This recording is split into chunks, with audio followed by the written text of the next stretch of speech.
اعوذ باللہ من الشیطان الرجیم بسم اللہ الرحمن الرحیم۔ آج ہم بات کرنے والے ہیں قرآن مجید کی ایک بہت ہی گہری اور پراسرار کہانی پر۔ یہ سورہ صاد کی آیات 34 سے 40 میں حضرت سلیمان علیہ السلام کی آزمائش کا قصہ ہے۔ بالکل۔ اور ہمارے سامنے جو مواد ہے یہ میر علی شاہ نے living the wisdom of the Quran podcast کے لیے مرتب کیا ہے۔ تو ہمارا مقصد ہے کہ اس واقعے کے ذریعے ملکیت اور اختیار کے اصل معنی کو سمجھیں۔ جی انشاءاللہ۔ قرآن میں آیت کچھ یوں ہے: اور بے شک ہم نے سلیمان کو آزمایا اور اس کے تخت پر ایک دھار ڈال دیا، پھر اس نے رجوع کیا۔ یہ بہت حیران کن بات ہے، ایک عظیم بادشاہ اور اس کے تخت پر ایک بے جان دھڑ، مطلب کیا ہے اس کا؟ دیکھیں یہ واقعی ایک گہرا مقام ہے۔ اس دھڑ کی جو ظاہری تشریح ہے نا، اس میں مفسرین نے مختلف روایات بیان کی ہیں۔ اچھا۔ جیسے کہ کچھ کہتے ہیں کہ ایک نامکمل بے جان بچہ تھا، بعض روایات میں آتا ہے کہ یہ کوئی جن تھا جو ان کا روپ دھار کر تخت پر آ بیٹھا تھا۔ اور ایک قول یہ بھی ہے کہ یہ خود حضرت سلیمان کی بیماری تھی جس نے انہیں اتنا کمزور کر دیا تھا کہ وہ تخت پر بس ایک جسم کی طرح رہ گئے تھے۔ یعنی تمام تشریحات کا مرکز ایک ہی ہے، اچانک بے بسی، اختیار کا ختم ہو جانا۔ بالکل، ان تمام روایات کا نچوڑ ایک ہی ہے، یہ ملکیت کی آزمائش تھی، ایک یاد دہانی کہ اصل طاقت، اصل بادشاہت صرف اللہ کی ہے۔ لیکن یہاں سب سے دلچسپ بات یہ ہے کہ حضرت سلیمان علیہ السلام کو جو وہ بے مثال بادشاہت ملی تھی، جی، جن اور ہوا پر حکومت، جی، وہ سب کچھ انہیں اس آزمائش کے بعد عطا کیا گیا۔ یہ تو بہت ہی گہری بات ہے کہ اصل عروج آزمائش سے گزر کر ملا۔ تو پھر اس کا باطنی پہلو کیا ہے؟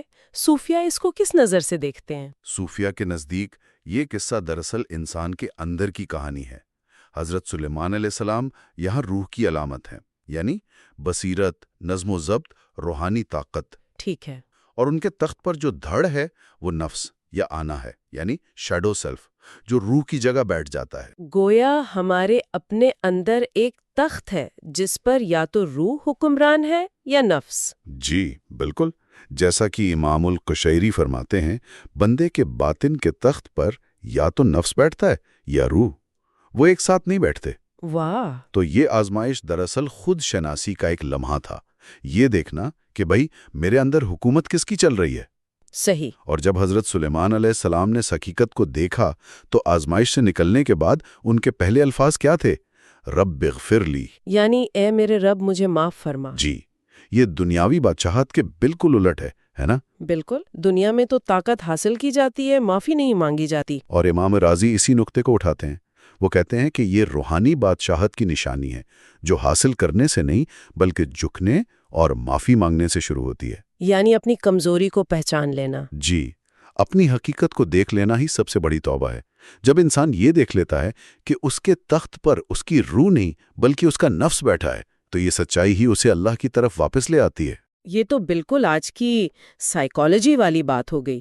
مطلب ہر انسان کی زندگی میں وہ خالی تخت کا لمحہ آتا ہے، کوئی ناکامی، کوئی نقصان، کوئی بیماری، ہاں، جو ہمیں ہماری بے بسی کا احساس دلاتی ہے۔ تو یہ کوئی سزا نہیں بلکہ خود کو پہچاننے کا ایک موقع ہے۔ یقیناً یہ ایک آئینہ ہے، اور جب انسان اپنا اصل چہرہ دیکھتا ہے تو اس کے پاس دو ہی راستے ہیں، یا انکار کر دے یا حضرت سلیمان علیہ السلام کی طرح رجوع کر لے، پلٹ آئے۔ تو اس ساری گفتگو کا خلاصہ پھر یہ ہوا کہ سلیمان علیہ السلام کی آزمائش ایک طرح سے ہر انسان کی آزمائش ہے۔ جی، یہ ہم سے ہر روز یہ سوال کرتی ہے کہ ہمارے باطن کے تخت پر کون بیٹھا ہے؟ ہمارے ارادوں کو، ہمارے فیصلوں کو کون چلا رہا ہے؟ ہماری روح یا ہمارا نفس؟ اور ہر نقصان ایک موقع ہے، ہر ٹھوکر ایک سوال ہے۔ کیا ہم سچائی دیکھ کر اپنے رب کی طرف لوٹیں گے؟ اسی سوچ کے ساتھ آخر میں ایک دعا ہے جو اس واقعے کی روح کو بہت خوبصورتی سے بیان کرتی ہے۔ جی، اے بادشاہوں کے بادشاہ، میرے باطن کی تخت پر بیٹھے ہر سائے کو ہٹا دے، میری روح کی نقل کرنے والے نفس کو بے نقاب کر دے، اور اس سے پہلے کہ تو مجھے زمین کی طرف لوٹائے مجھے اپنی طرف لوٹا دے۔ آمین۔ آمین۔ اور جاتے جاتے غور کرنے کے لیے خیال چھوڑے جاتے ہیں، اگر یہ آزمائش ملکیت کے بھرم کو توڑنے کے لیے تھی تو اگلی آزمائش کس چیز کی ہو سکتی ہے؟ قرآن میں اس کے فوراً بعد تیز رفتار گھوڑوں کا ذکر آتا ہے جو حضرت سلیمان کو بہت عزیز تھے۔ شاید جب انسان اختیار کے دھوکے سے نکلتا ہے تو اسے محبت اور لگاؤ کی آزمائش کا سامنا کرنا پڑتا ہے۔